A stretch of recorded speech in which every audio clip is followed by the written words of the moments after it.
Come on, there you go. Now we're rocking and rolling. Okay, we'll probably finish this lecture up today, because I don't want to get too much into the minutia of World War II, about the big battles and strategy and everything like that. But because we do have a Texas connection, I am going to go ahead and talk about that. What? I totally misspelled October. On October 16th, 1940, Franklin Delano Roosevelt put up the first registration for the draft. More than 17 million due. Here in Texas, 2 units that got started up that time were the 36th Division and the 56th Cavalry Brigade. And San Antonio was pronounced the headquarters for the Southern Defense Command. And the 4th Army trained there, as well as many of the bases, the fields that are around it now that are Air Force bases. Well, the Air Force used to be underneath the Army Air Corps.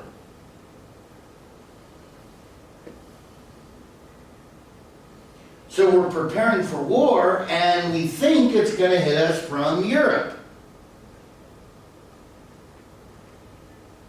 But the best laid plans of mice and men.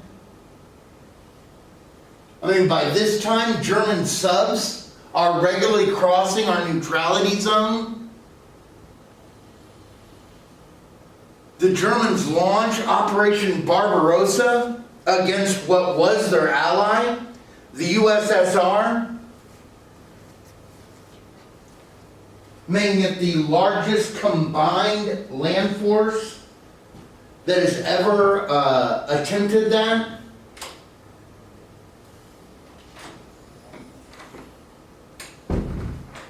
Within 3 months, they've swept across the plain. Part of the army is stopped at Leningrad, whereas the other one is within miles of Moscow. Basically, the Germans destroyed 80% of the Russian army. It seemed like Russia's defeat was inevitable.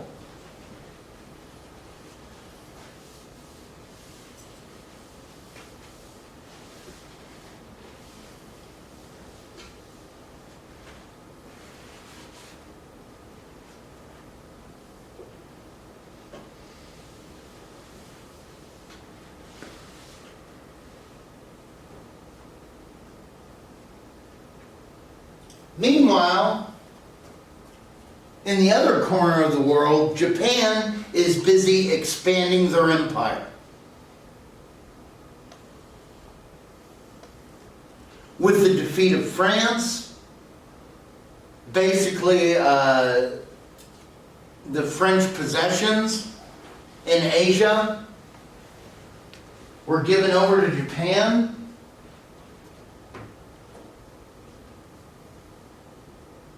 We try to stop their expansive tendencies by putting economic pressure on, basically forbidding the sale and shipment of aviation fuel and scrap metal,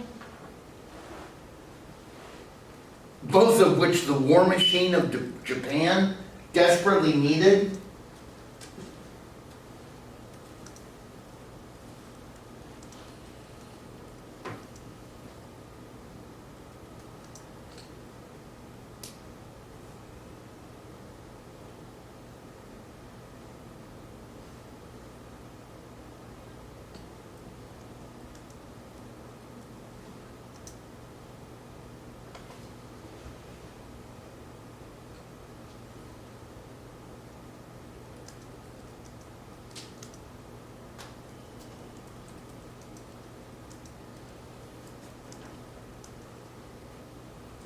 Like I just told you, Indochina's territory,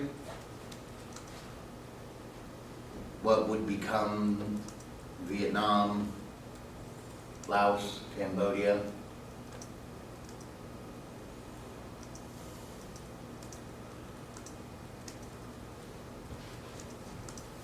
because basically they desperately needed oil.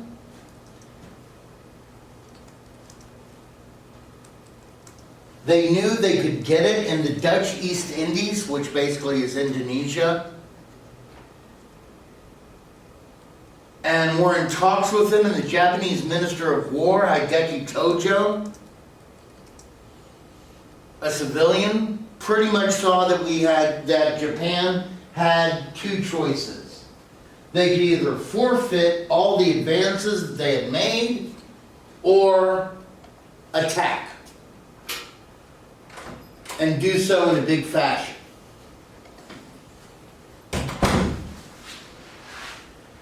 And on November 26th, Admiral Yamamoto takes off with the fleet towards the Hawaiian Islands. That's on the same day that our talks with them broke down. Now, Japan didn't know it, but we had already broken their military code. But we weren't paying attention because we weren't at war.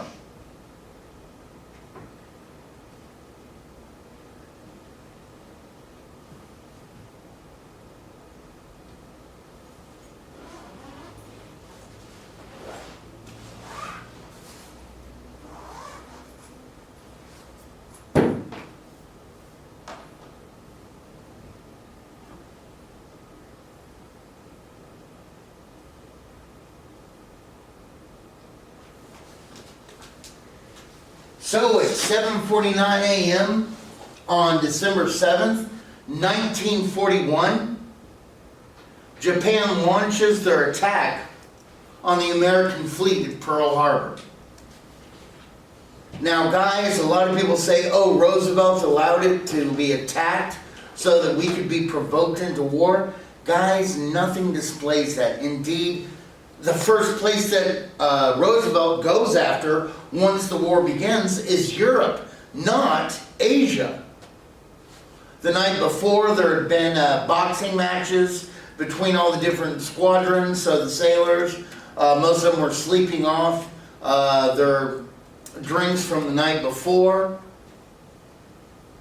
Radar operators thought that the Japanese planes coming in were American planes that were supposed to be arriving there that day. So the attack begins on 7:49, and by 8:12 in the morning, 7 of the battleships are aflame, sinking, or badly damaged.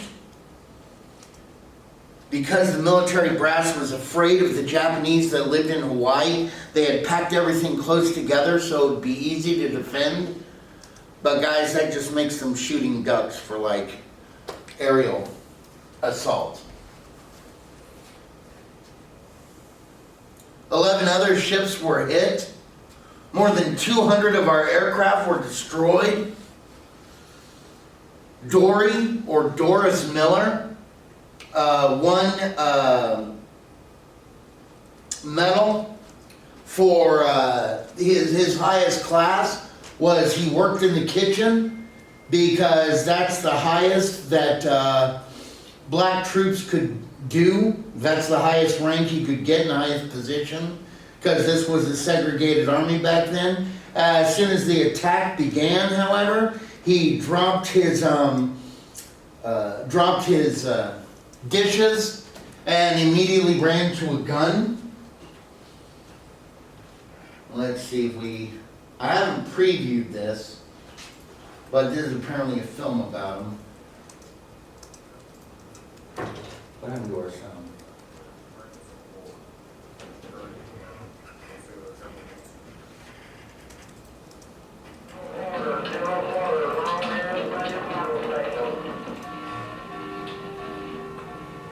Deafening explosions and thick black smoke filled the air as torpedoes began to rip into the hull of the ship. Miller ran to his battle station, the anti-aircraft battery, just to find it was destroyed. That's when an officer spotted him and asked him to help save the ship's captain, who was bleeding from a shrapnel wound. After assisting the captain, Miller ran the .50 caliber machine gun and despite having never used one before, began firing it at incoming enemy aircraft to defend his shipmates. By the time he ran out of ammunition, enemy aircraft had bombed and torpedoed through the deck of the ship, and he immediately began to carry his injured shipmates off the sinking ship and to safety. Thousands of American sailors were killed during the attack on Pearl Harbor, but it was clear that Miller's heroic action saved the lives of many who would have otherwise died that day. Miller was recognized as one of the first U.S. heroes of World War II for his actions that day, and was awarded the Navy Cross by Admiral Chester Nimitz. He became the first African American to earn the Navy Cross. After his award, Miller returned to the fleet and continued to fight. In 1943, the ship was struck by a Japanese torpedo and destroyed. On December 7th, exactly 2 years after Miller's heroic actions at Pearl Harbor, his parents were informed their son was missing in action. While Doris Miller died in battle, his fighting spirit and legacy lives on. His name has come to be synonymous with heroism, bravery, and selflessness. On behalf of the United States Navy, we salute you, Doris Miller, and will never let your story be forgotten.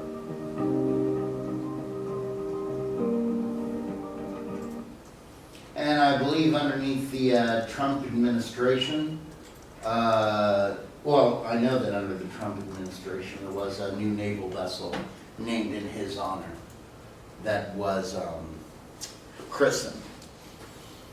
Anyway, in this surprise attack, more than 2,500 American lives were lost.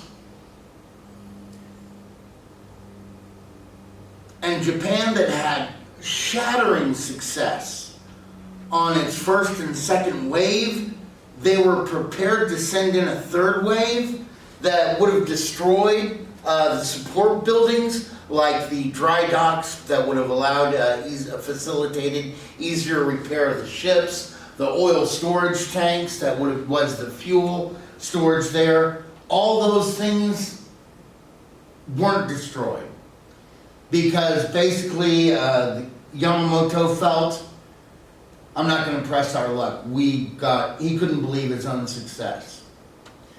And because they didn't destroy those things, and the fact that the aircraft carriers that they thought would be in harbor, they weren't there. They were out on exercise. It just happened to be luck. Because those were like our only carriers in the Pacific for a few months.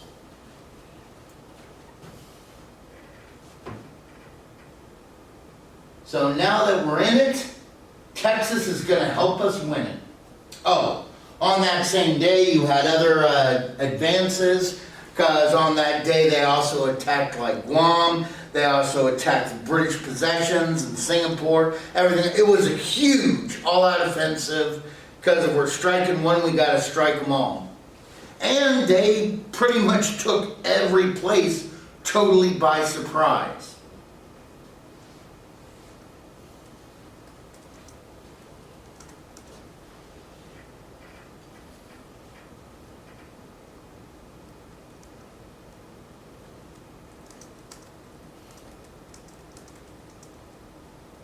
Ready? So on December 8, 1941, Roosevelt goes to Congress, asks them for a declaration of war. December 7th, a day that will live in infamy. And it's pretty much successful, except Jeanette Rankin, who was the first U.S. House of Representative member ever. She's still in there. She voted against our involvement in World War I, and she also voted against our involvement in World War II. So a politician who stays the same. 3 days later, we also declare war on Germany and Italy.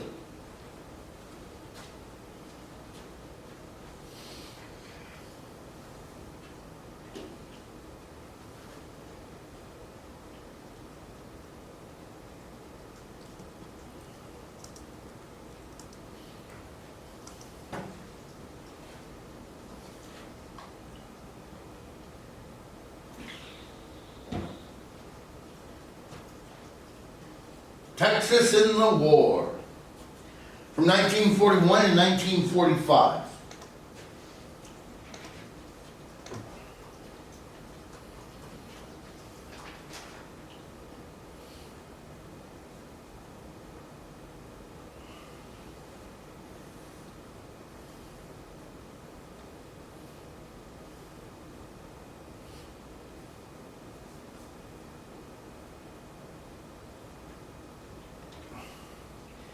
Texas's military institutions. Guys, Texas was America's largest training ground.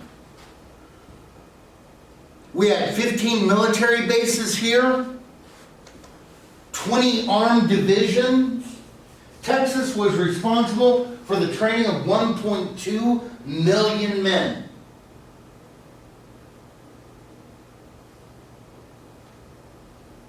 You know, you have like Fort Bliss, Fort Hood, Fort Sam Houston.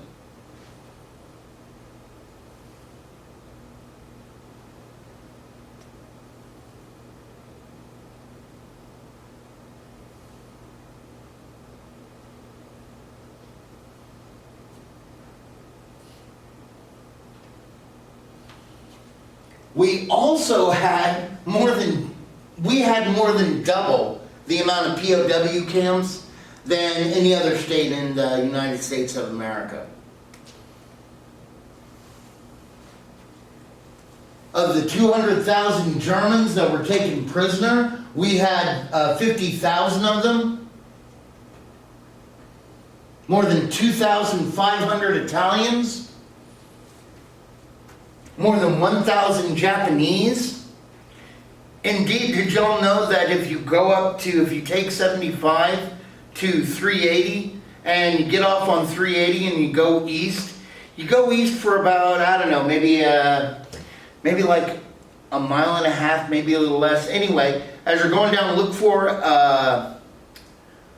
oh gosh, what do they call those things? When there's the historical marker. Look for a historical marker sign with a, it's a blue sign with a white historical marker, and it'll have an arrow. Go up that road, maybe a quarter of a mile. There used to be a Japanese internment camp up there.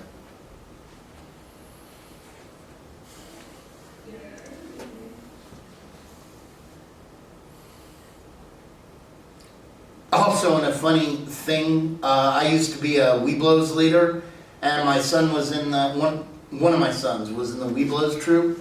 And every Memorial Day, not Veterans Day, because veterans, they're still alive. Memorial, we honor those who have given their all.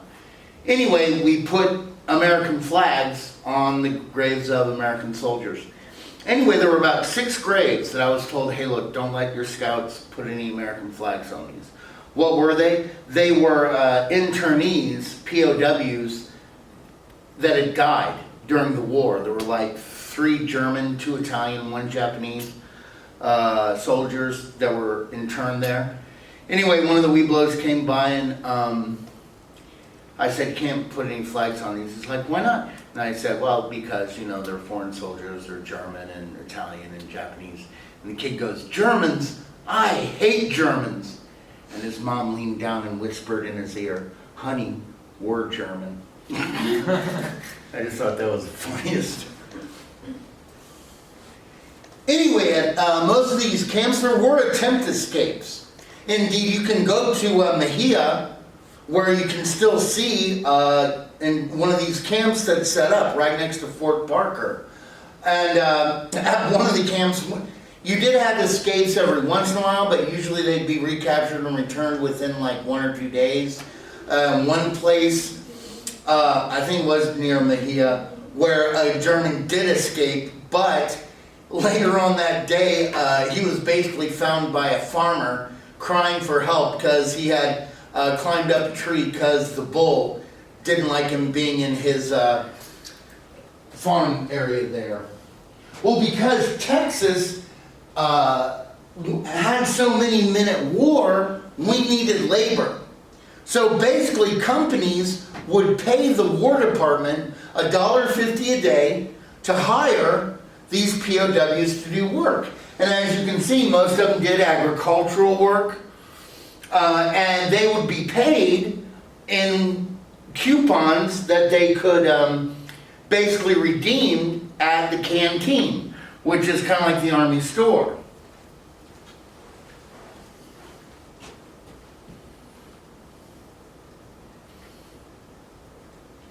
In uniform, about 7% of all Texans served. And because that 7% also includes women, that number is actually a little higher. So we had about 750,000 that served. 3/4 of them served in the Army. And that also, of course, includes the Army Air Corps, which later would become the United States Air Force. And about 1/4 served in the Navy. That, of course, also included the Marines, which is a division of the Navy.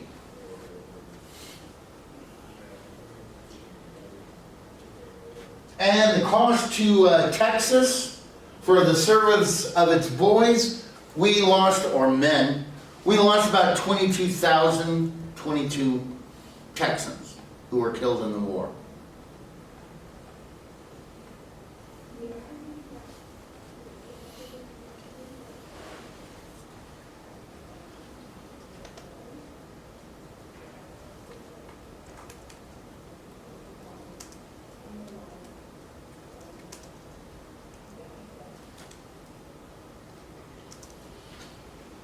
Now, some of the standouts of note were Samuel Dealey, who was the son of the editor of the Dallas Morning News, who is the highest, the highest awarded person in the Navy ever. He has the most medals. Basically, he sunk more Japanese tonnage out in the Pacific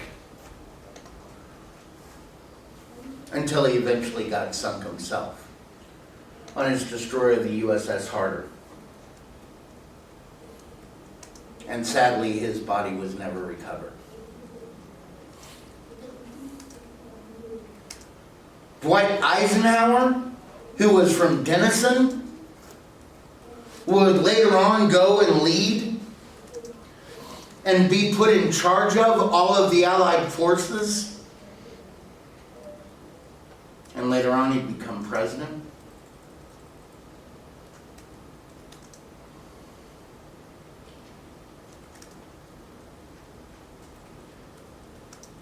Then you have a graduate from A&M College, James Earl Rudder,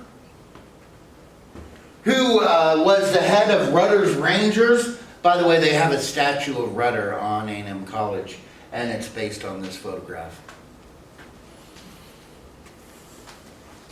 Basically, these guys, after they got off their boats, they had to climb a 100-foot cliff in open enemy fire. They had more than 50% casualty rates in order to establish, make sure a Allied beachhead was established.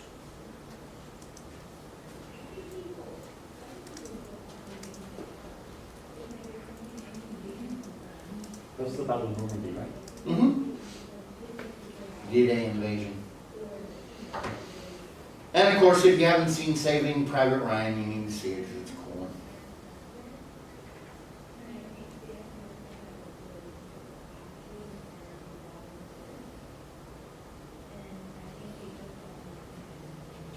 He does a great job of showing the confusion of war and chaos.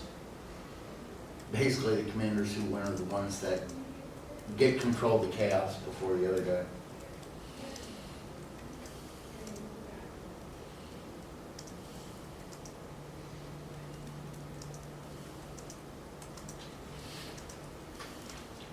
Also here in Texas, we had the 736th Armored Group, basically all black tank unit.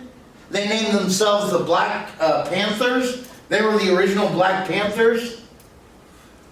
There's their emblem. And Jackie Robinson, who had been drafted in 1942, was actually a member of them. Anybody here know what Jackie Robinson later did? In 1947? First one to get on a Major League Baseball team? Yeah, he was the first guy who successfully crossed the color line by getting onto the Brooklyn Dodgers in 1947. Okay? But anyway, he was on a bus on base and white passengers told him to move to the back. He refused. So instead of wanting to cause his commander didn't want a court-martial. But he didn't want there to be a fuss on base, so what he did was he transferred him to another unit. Anyway, the 736 was originally used for training other troops. Its final base of training was Fort Hood, right here in Killeen, Texas. Shortly after D-Day, they were embarked to Europe, where they were underneath the command of General George Patton, who told the men, "You're the first Negro tankers to ever fight in the American Army. I would never have asked for you if you weren't that good. I have nothing but the best in my army. I don't care what color you are, as long as you go up there and kill those crowd son of the bitches. Everyone has their eyes on you and is expecting great things from you. Most of all, your race is looking forward to your success. Don't let them down, and damn you, don't let me down.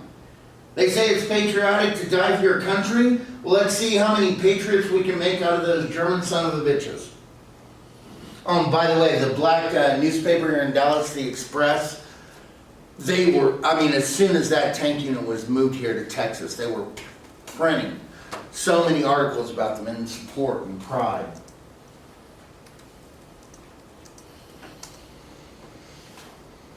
And it's kind of sad that more people don't know about this unit.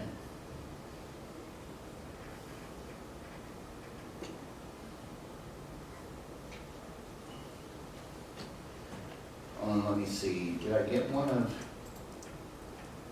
No. I was looking it up as y'all came in. Basically, Reuben Rivers was one of their soldiers who went on to win the Congressional Medal of Honor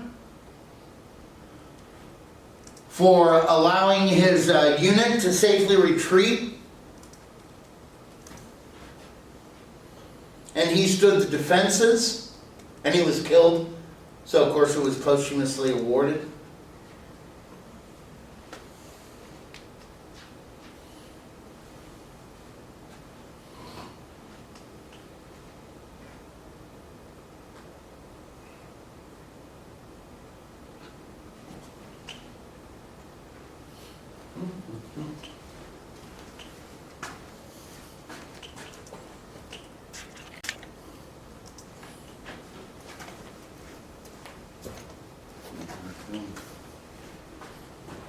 Yeah.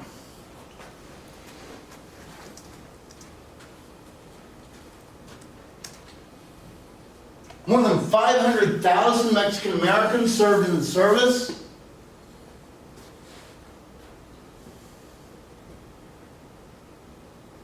I'm not sure how many of them were from Texas, but I do know that Marciano Garcia was the first Mexican American to win a Medal of Honor. There it is being pinned on by Harry Truman.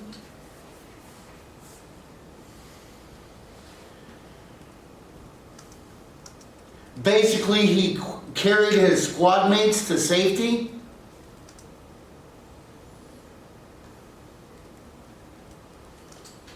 In enemy fire, making continued trips.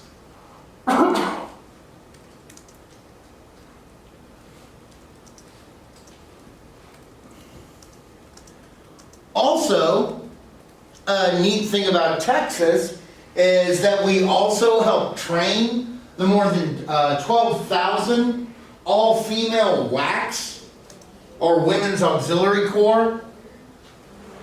They had Avenger Field out in Sweetwater, Texas, which is more than a stone's throw, but not that far from Denton, because we're all talking about Texas. Here's another group of WACs that we're training. at this really small airfield in Dallas, named after Robert, oh, what was his last name? Oh yeah, Love Field. Any y'all heard of it? And basically what these ladies would do, what these female pilots would do, is they would fly the bombers, they'd fly the planes, primarily bombers, from America to Iceland or Greenland, then to London.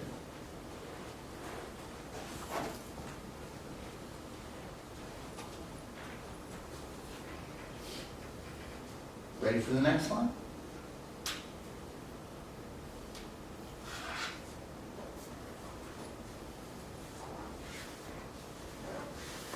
But the biggest guy of all, who's won the most awards in the Army, was Audie Murphy. A little guy who's only 5 feet tall. Like I said, he won more than 33 medals, awards, citations.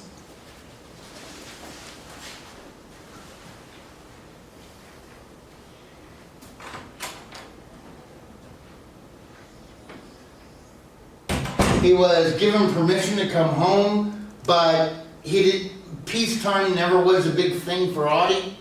He said, put me back in, so they did.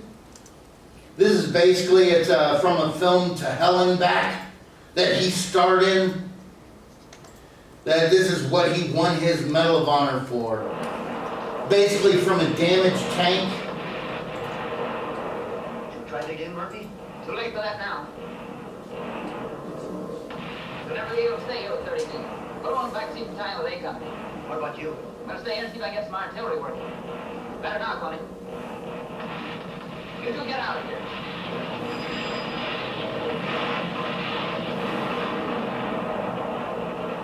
Artillery? I need a round of smoke. It's coordinate 305-601. Where are you up again? 5 tanks that I can see and what looks like 2 reinforced rifle companies. Tell them, Joe, to get the lead out. 100 short, 50 right, and 5 for his back. Follow the fun, I'll let you talk to them.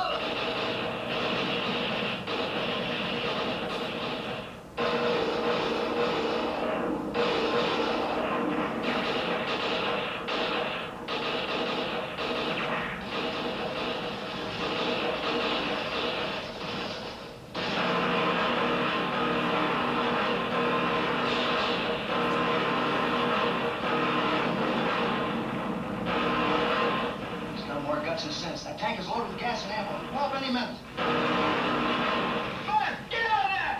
Burn!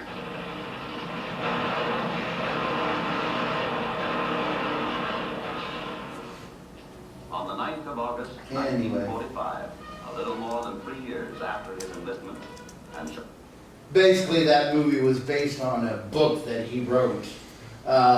He was born into a poor sharecropping family, only 5 feet tall. At first, they wouldn't even admit him, allow him to join the Army, but he consistently continued to ask. Finally, they said okay. Anyway, the guy proved to be incredibly brave. However, peacetime was not befitting him. Basically, he kind of came back home, starred in some Hollywood stuff because the people wanted to take care of him, drank way too much, and he died in a plane crash, I believe, in 1971, perchance. Well, wartime volunteerism. Basically, everybody in Texas had to ration things. You give for the greater good. So you had like paper drives, you had scrap metal drives, everything like that. You were limited at how much gas you could buy. Nationally, the speed limit was set at 35 miles an hour, or at least in our state. We'd have like meatless Mondays. So housewives had to cook without meat. You can see there she is canning products that she grew herself in her victory garden.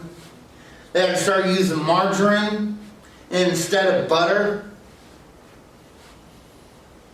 And basically a way that civilians could continue to help the war effort was buying war bonds, which basically would be used to buy war material that the government would pay you back later within like 7 years with interest.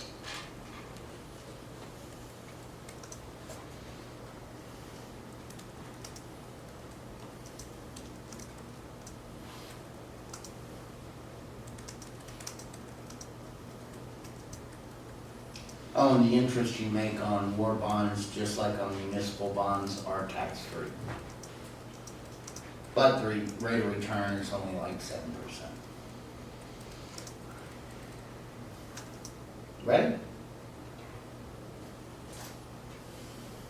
A wartime economy, guys, Texas booms during the war. Before the war, in 1941, basically $453 million worth of Texas goods were exported. By 1945, it's $1,900,000,000. What are the goods that are produced here? We have aircraft.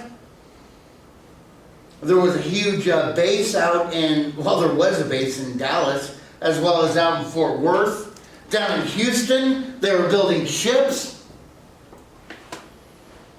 But mainly we were doing petroleum. Indeed, us and our allies needed so much oil that they built the Big Inch, which went from Longview up to New York, and the Little Inch, the Little Big Inch, which went all the way from Houston, where our refineries are, that our refineries aren't able to produce enough, all the way up north. And indeed, by the end of the war, they had shipped more than 350 million barrels of gas to be refined.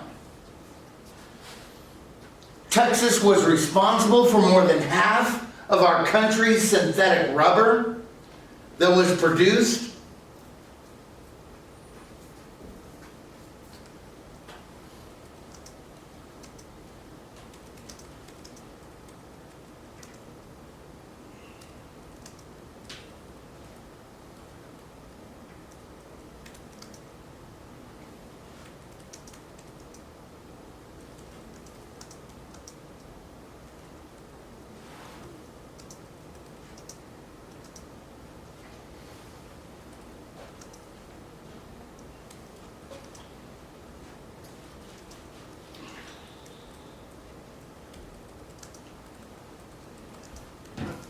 In agriculture, we desperately needed workers because a lot of our men were gone.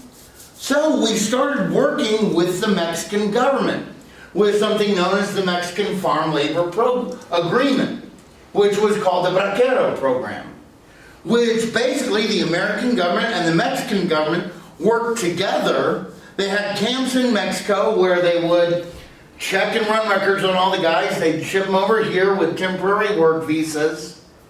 They'd be provided with housing, food, everything like that, and they'd be paid to work in the field. And at the end of the season, they'd go back to Mexico. Then the very next planting season, they'd be brought back. And that program was actually so effective, and it worked till it was discontinued in, I believe, 1954. Also now, because the demand is so great for food items, you see a lot of Texas farmers shifting away from cotton.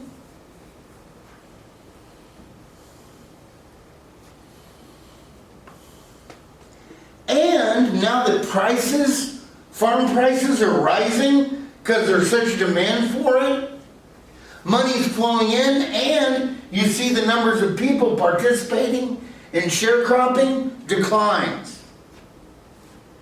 It goes from 244,000 in 1941 down to only 169,000 by by 1946.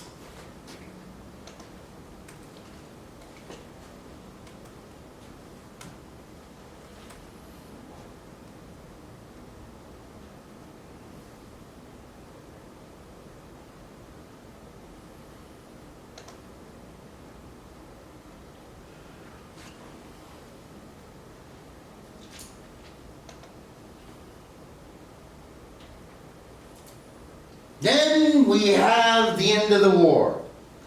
Basically, we have VE Day, Victory in Europe Day, where Adolf Hitler is killed and the Germans surrender.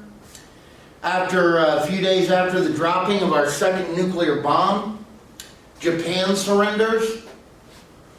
And guys, we actually dropped the atomic bomb to help save Japanese lives, because they figured that if we had landed, more than 500,000 Americans would be killed.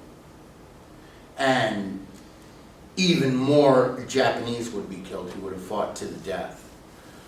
Yeah. Didn't they drop flyers saying? Yeah, they dropped flyers saying, hey, watch out, get out. But like Okinawa, where you had the guys, and there was a large Japanese civilian population on Okinawa. After we defeated the Japanese, you had Japanese mothers that have their children in their arms running and jumping off the cliffs, falling committing suicide. And they were like, look, we're not here, we're going to be nice to you guys. But, death before dishonor, I suppose. Anyway, all these guys come back to Texas, but guys, Texas is going to be radically transformed after this war. Not only because of what you gave to women, but also changes with minorities, starting to demand things, and the shift from basically a more rural America to rural Texas to a more urban one. So we're going to be talking about all of those changes starting next lecture. Be on the lookout tomorrow for what your quiz is going to be over on Monday. Remember, that's the first of your bonus quizzes, where whatever points you earn in it are going right into your grade.